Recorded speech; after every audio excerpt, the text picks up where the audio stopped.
The New York Yankees have appeared in 40 World Series, the most of any team in baseball. They have had many players play in those games, but not every player can step it up and play at their best when it matters the most. Some players find another gear in the postseason that they just can't discover at any other time. There is one player who seemed to always be at their best in the postseason for the Yankees, and that is Scott Brosius. Let's take a look back at one of the Yankees' best postseason players.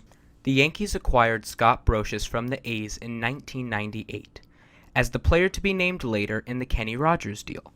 Brosius wasn't a big player at the time. He was a career .248 hitter with the A's. He had also not played a full season in his career until he joined the Yankees. No one expected it, but over the next 4 seasons, Brosius would go on to be one of the best postseason hitters in Yankee history. Scott Brosius would have the best season of his career in his first year with the Yankees in '98.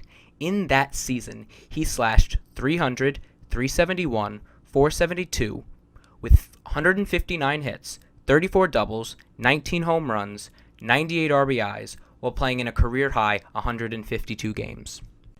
The Yankees won a record-breaking 114 regular season games in 1998, and Brosius was ready to play in his first postseason. In his first postseason series, Brosius would start off hot, going 4 for 10 with 1 home run and 3 RBIs. He would stay hot during the ALCS, going 6 for 20 with 1 home run and 6 RBIs. His only home run that series was a 3-run bomb that put the game out of reach for the Indians. The Yankees would go on to face the San Diego Padres in the World Series, and Brosius was ready. Scott Brosius had one of the best World Series performances in Yankee history. In 4 games, he slashed .471, .471, .824 with 8 hits and 17 at-bats, 2 home runs, and 6 RBIs. His 2 home runs weren't just home runs. They were clutch bombs. Both of them came in the same game, Game 3. Brosius would come to the plate in the top of the 7th, with the Yankees down 3-0. He would send the 3-2 pitch over the left field wall to put the Yankees on the board 3-1. His next at-bat would come in the 8th inning, with the Yankees down 3-2 and runners on first and second with 1 out. Facing him was future Hall of Famer and at the time greatest closer in baseball, Trevor Hoffman. The rest is history. To Brosius. Into center field, well hit. Finley back at the track. 3-run home run for Scott Brosius. And just like that, the Yankees take a 5-3 8th inning lead.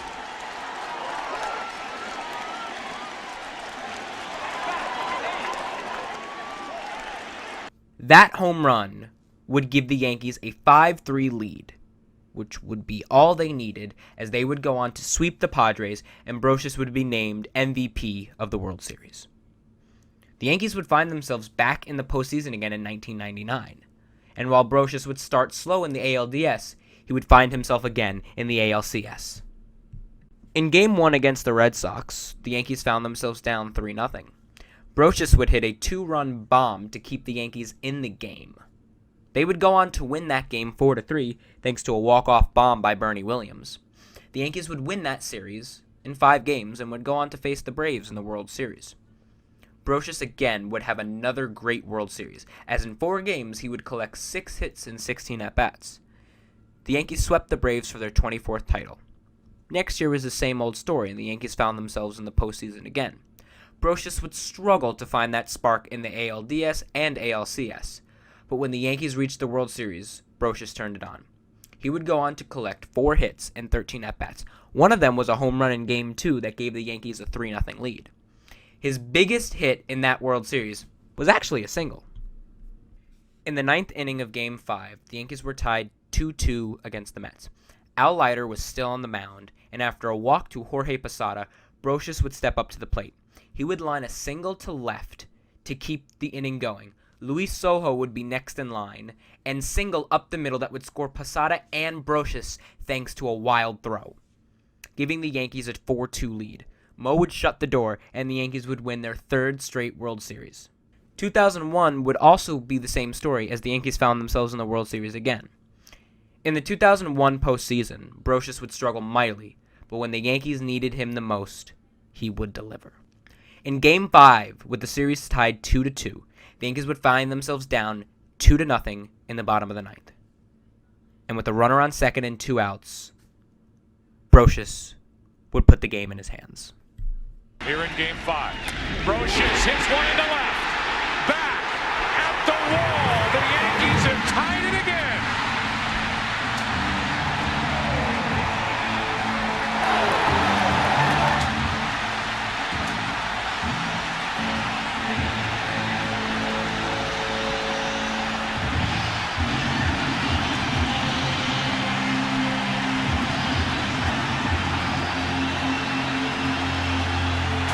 The Yankees would win that game in the 12th inning thanks to a walk-off single by underrated Yankee Alfonso Soriano. We will not talk about the rest of the series. But while his career with the Yankees was short, Scott Brosius made a huge impact in those couple years.